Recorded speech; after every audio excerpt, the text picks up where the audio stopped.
Christine, the dietitian on campus, and I'm coming to you today from my kitchen. And today I'm going to be making protein bites. They're a pretty quick and easy recipe. There's only about 5 ingredients, and I have them all measured out here. I really like protein bites because they're a great source of protein, clearly the name.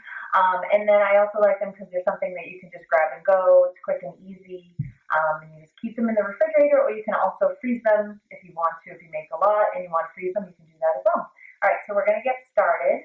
And so my first ingredient is going to be 2 cups of old-fashioned rolled oats. We'll put that in our larger bowl. And then our next ingredient is a 1/4 cup of flaxmeal. You can also use chia seeds. You could do both, actually, if you wanted to. And both flaxmeal and chia seeds are great sources of omega-3 fatty acids. They're great for heart health, so that's important. It's also a great source of fiber. So we're going to mix those up a little bit in the bowl together. And then my next ingredient is going to be the peanut butter. So this is about 1 to 1 1/4 cups of peanut butter. You can do a little bit more, a little bit less, depending what you want. You can also use almond butter.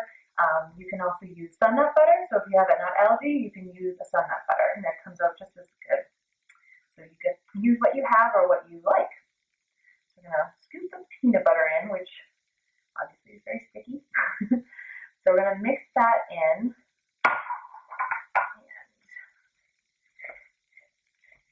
Okay, I'm going to start to mix that up. And then I'm going to add in, I also have some honey, which will help with the sticking. And if you don't like honey, you can also use maple syrup. So you can use honey or maple syrup. So we're going to mix this up a little bit more, and then we're going to add in some of the honey. The honey is about 2 to 3 tablespoons. Again, it's about taste. It's what you might like. You want to put enough in that it gives it a little bit more of a sticky texture.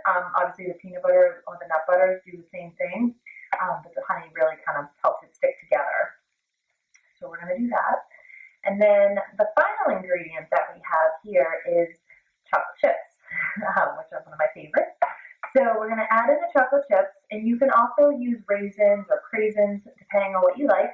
So you just add in the chocolate chips, and sometimes I put a little more, a little less, depending, again, what your preference is. If you want it to taste good, that's kind of the idea. All right, so I'm just going to keep mixing. You can see that it's all kind of coming together. Almost looks like a dough mixture. So again, there's no cooking involved. You don't need to bake anything, which is great. It's just quick and easy. And if you don't feel like rolling out the bites, then you can also just put it in the refrigerator and do that later. So I've done that before when I'm in a hurry. All right, so we're going to add more chocolate chips. I'm going to keep mixing. Okay, and then next I'm going to roll them into a few bites. Okay, so we're rolling up the protein bites, and we're going to put them on our plate. I'm going to stop at 2. We can continue to roll these out. Usually it comes out to be about, I don't know, anywhere from 15 to 20. Depends on how big you make the bites. If you want really small ones, you could do that. I usually do about 1 inch, about give or take. I don't measure them, but they're about that size.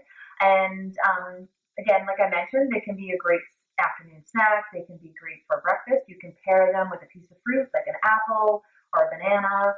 Also incorporate some milk, because then you're going to have some more nutrients there. So it's a great source of protein. It can also be a great recovery snack if you're running or exercising. After you get back, you can always, or after you work out, you can always use something like this as a recovery snack. And again, it can also be a great breakfast